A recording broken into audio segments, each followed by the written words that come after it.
Lovely morning. Here comes my hubby, guys.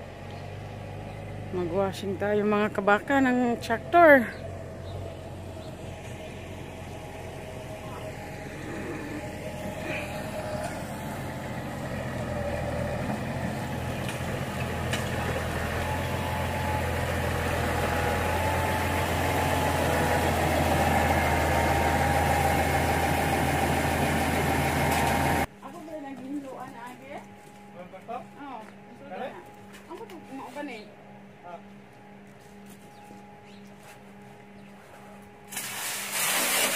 Hi guys, hiring po kami dito sa farm namin ng dairy farm worker.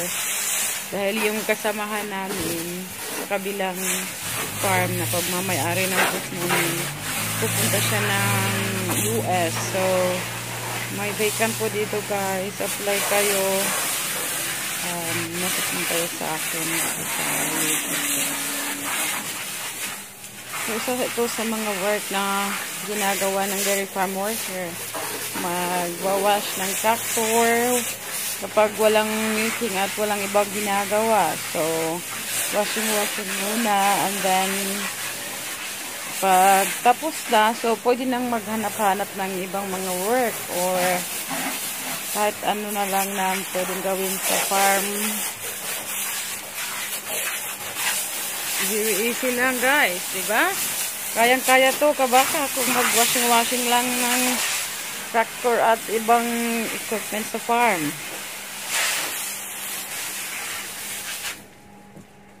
Malinis na. Okay na yan. Galing-galing. And then, isusunod na naman natin ang quad bike. Ang sarap maglinis pag ganito yung weather. Warm. Sarap ng umaga. Okay, apply na kayo guys. As a dairy farm worker.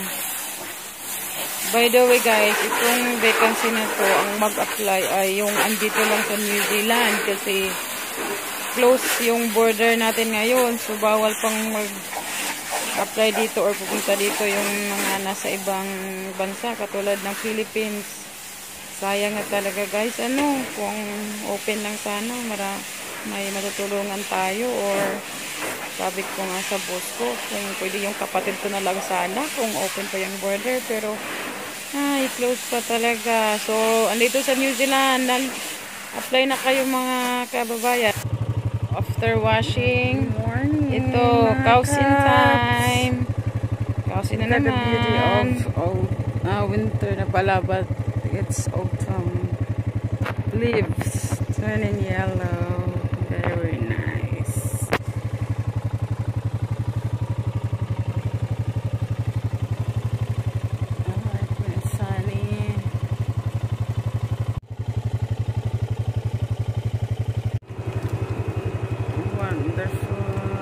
Such a lovely morning. Thank you, Lord. What a beautiful day indeed.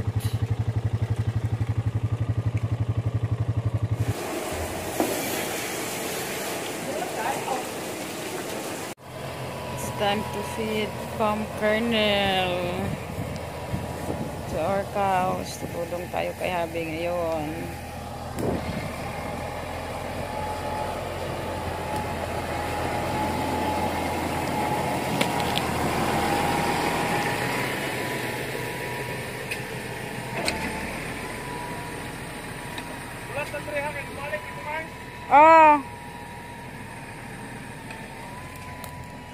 Shout out pala sa mga bisdak dyan, mga Bisayang dako. Hi mga kababayan, kumusta man mo mga igsoon?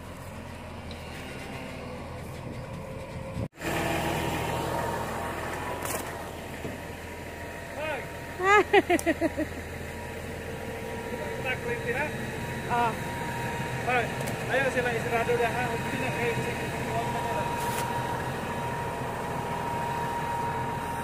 Ay, isirado ang mag. Din ha? Morning.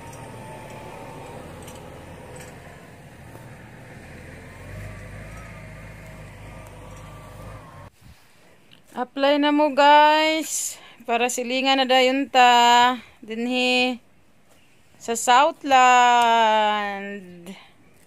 Yeah, thanks for watching guys. Bye-bye. Mwah.